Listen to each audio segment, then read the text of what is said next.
Hey guys, welcome back with another video with Linksi, and today we'll be covering Drycha. We'll be doing a short spotlight on her and what she does, and then looking at her campaign in the Mortal Empires. Starting off, who's Drycha? Well, Drycha is, she's known as the Briarmaven of WoW. She's essentially a branch wraith, a spirit of this forest, who is a bit crazy. She really hates anyone who damages the trees and her forest and her friends and her children, almost the dryads and the treekin and the treemen. She is exceptionally powerful, insanely ancient, and very, very intelligent. She hates the elves just as much as she hates any other non-tree spirit creature, and this is why elves under her command are usually enamored. And let's go over the faction effects of the War Grove of WoW.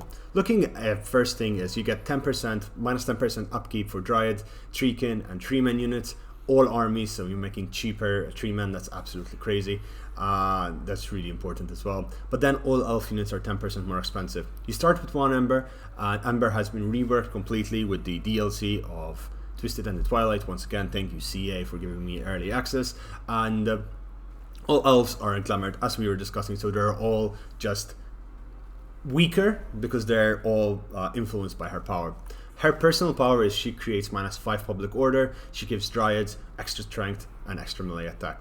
She does start with her unique units, which are malevolent tree spirits. In her case, malevolent treemen as her starting unit, along with some dryads, and she also gets giant wolves. She has some really interesting campaign mechanics, but we'll also be going over some of the campaign mechanics that have been reworked for the Wood Elves, since this is essentially the Wood Elf rework DLC. You know me, I love my Skaven, hence why Trot came up first, but you know, I genuinely had fun playing her campaign, and I couldn't stop till I finished the campaign. So let's just jump into the campaign and I'll show you around. So what are we looking at? So we start in a brand new area in the middle of the Empire, which is the Griffinwood.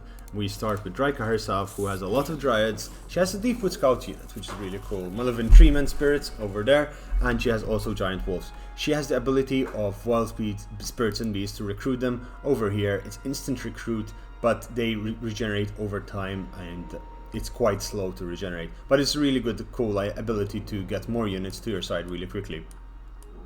The entire function and campaign mechanics of the Wood Elves has been reworked. Amber is no longer important, but rather what you need is use Amber for technology.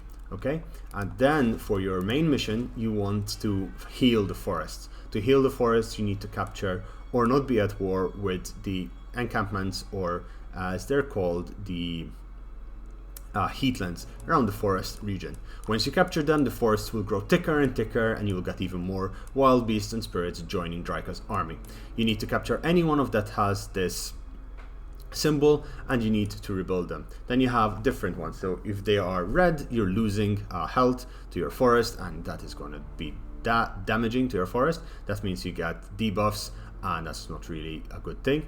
You also have which are neutral, so they're not much of a big deal. And yeah, eventually when you reach forest health to full, you have a special quest to defend the tree against an invasion, a number of invasions.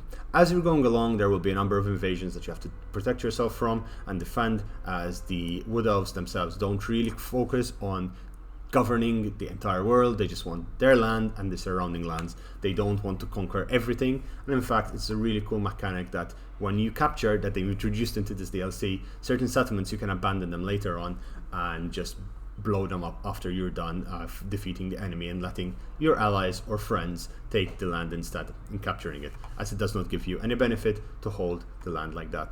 Something which is really interesting for her and quite unique with regards to the Wood Elves is that she gets treemen at tier 3, and that is absolutely crazy. We have cheaper treemen, we have stronger treemen, and they are faster treemen.